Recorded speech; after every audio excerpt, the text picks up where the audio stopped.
Halo guys, nama gue Muhammad Al-Maksum, prodi gue Ekonomi Syariah. Thank you. Assalamualaikum warahmatullahi wabarakatuh. Nama saya Ahmad Al-Muji. Saya dari prodi Ekonomi Syariah. Ya, assalamualaikum warahmatullahi wabarakatuh. Perkenalkan, nama Ulun Farida Asrita. Bisa dipanggil Farida, bisa dipanggil Rida. Ulun dari prodi Ekonomi Syariah. Salam kenal, salam kenal. Baik, perkenalkan nama saya Ahmad Faris Muzaki dari Prodi Ekonomi Syariah. Hai guys, nama saya Saryadi dari Prodi Ekonomi Syariah dan kami dari kelompok 4 akan membahas tentang Basarnas. Badan Arbitrase Syariah Nasional adalah perubahan nama dari Badan Arbitrase Muamalah Indonesia atau disebut dengan BAMUI yang berdiri pada tanggal 21 Oktober 1993 yang diprakasai oleh Majelis Ulama Indonesia. Didirikan dalam bentuk badan hukum yayasan sebagaimana dikukuhkan dalam Akte Notaris Yudo Paripurno SH nomor 175 tanggal 21 Oktober 1993. Dalam rekomendasi Rakernas MUI pada tanggal 23 sampai 26 Desember 2002 menegaskan bahwa BAMUI adalah lembaga hukum arbitrase syariah yang satu-satunya di Indonesia dan merupakan perangkat organisasi MUI. Kemudian sesuai dengan hasil pertemuan antara Dewan Pimpinan MUI dengan pengurus BAMUI tanggal 26 Agustus 2003 serta memperhatikan isi surat pengurus BAMUI nomor 82 /07/X/2003 tanggal 7 Oktober 2003. Maka MUI dengan SK-nya nomor 9/MUI/12/2003 pada tanggal 24 Desember 1993 menetapkan yang pertama mengubah nama Badan Arbitrase Muamalat Indonesia atau BAMUI menjadi Badan Arbitrase Syariah Nasional disebut dengan Basarnas. Yang kedua, mengubah bentuk badan BAMUI dari yayasan menjadi badan yang berada di bawah MUI dan merupakan perangkat organisasi. Yang ketiga, dalam melaksanakan tugas dan fungsinya sebagai lembaga hukum, maka Basarnas bersifat otonom dan independen. Yang keempat, mengangkat pengurus Basarnas. Dengan lahirnya sistem bagi hasil ini, terbuka peluang lahirnya Bank Muamalat Indonesia yang dalam operasionalnya menggunakan hukum Islam. Dari peristiwa di atas merupakan tonggak sejarah yang sangat penting dalam kehidupan umat Islam, khususnya perkembangan hukum nasional umumnya. Selama ini peranan hukum Islam terbatas hanya pada bidang keluarga saja. Tetapi pada tahun 1992 peranan hukum Islam telah memasuki dunia hukum ekonomi. Diterapkan hukum Islam membawa sejarah penting lahirnya Badan Arbitrase Muamalat Indonesia. Lahirnya Badan Arbitrase ini sangat tepat karena melalui Badan Arbitrase tersebut sengketa-sengketa bisnis yang operasionalnya hukum Islam dapat diselesaikan menggunakan hukum Islam itu. Tujuan berdirinya dan ruang lingkup Basarnas. Adapun tujuan didirikannya dan ruang lingkup Basarnas atau BAMUI berdasarkan isi pasal 4 Anggaran Dasar Yayasan Arbitrase Muamalah Indonesia adalah sebagai berikut. Yang pertama, memberikan penyelesaian yang adil dan cepat dalam sengketa-sengketa muamalah atau perdata yang timbul dalam perdagangan, industri, keuangan jasa, dan lain-lain.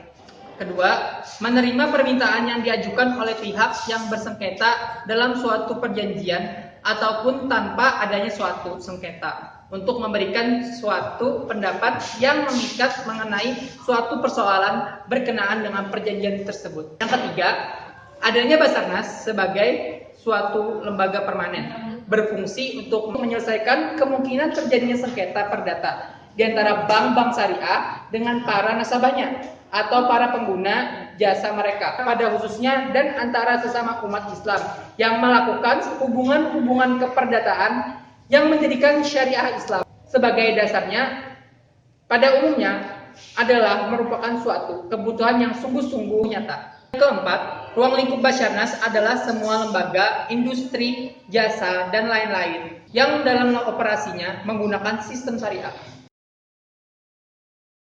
para pihak memilih menyelesaikan sengketa melalui arbitrase dan tidak menggunakan badan peradilan umum adalah sebagai berikut.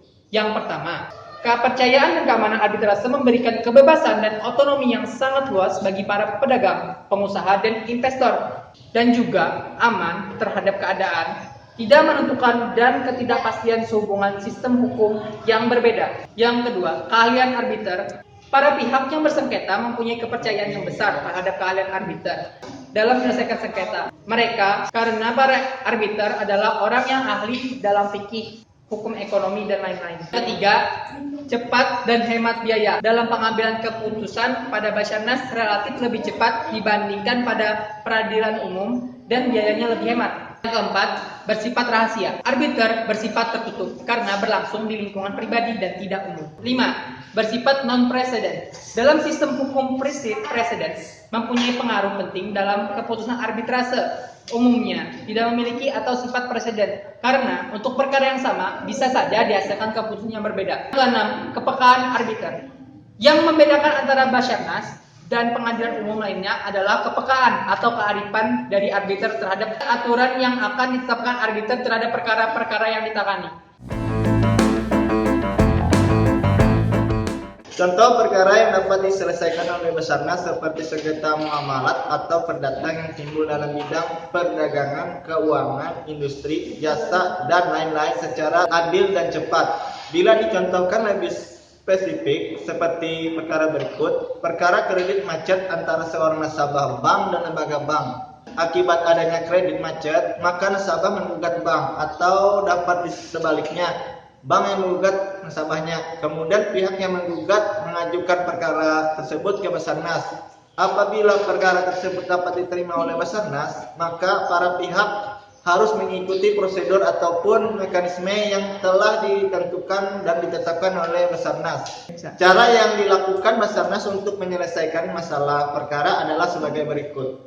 Yang pertama adalah mediasi, yang keduanya sidang, dan ketiganya putusan. Dalam penyelesaian suatu perkara di Basarnas, tidak hanya orang muslim saja yang bisa, melainkan orang non-muslim juga dapat menyelesaikan perkara di Basarnas dengan syarat ia setuju penyelesaian masalahnya diselesaikan dengan syariat atau ajaran Islam. Visi dan misi Basarnas. Visi Basarnas yaitu ada dua. Sebagai lembaga hakam yang amanah dan terpercaya dalam menyelesaikan sengketa muamalah atau perdata berdasarkan syariah. Yang kedua, terwujudnya masyarakat yang adil dan sejahtera dalam peranata hukum, ekonomi, sosial, budaya yang islami. Objek kompetensi Basarnas yaitu menyelesaikan sengketa muamalah, mencakup seperti waris dan perkawinan dan lain-lain.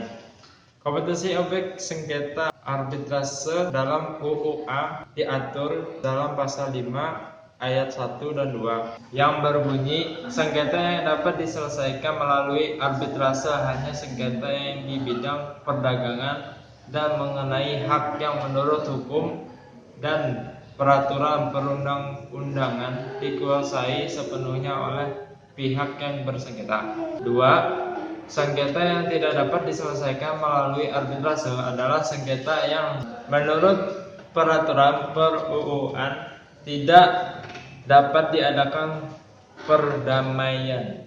Objek sengketa yang menjadi kompetensi Basarnas menurut pasal 2 ayat 1 yang berbunyi Badan Arbitrase Syariah Nasional bertugas memberikan penyelesaian yang adil dan cepat dalam sengketa-sengketa muamalah atau perdata yang timbul dalam bidang perdagangan, keuangan, industri, dan lain-lain.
Coba pakai.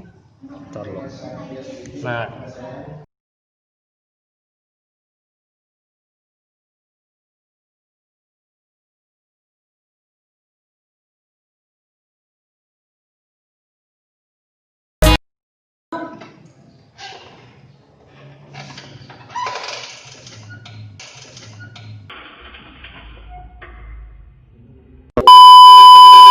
oke. Tujuan berdirinya what the tuh ruang lingkup bahasa ruang lingkup. Ruang dalam hati. Jangan berisik lah. Jadi kasih yang berbunyi langsung bunyi apa? Allahu Akbar. Yaitu ada dua, sebagai lembaga hakam yang amanah dan terpercaya. Kong, Nina jangan diganggu, aku dong gangguin. Menurut peraturan per UUA per UUA A few moments later.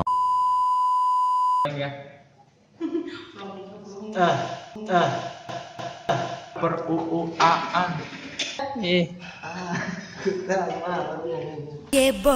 Boy Muzair nang peduli pop Kasihan sih.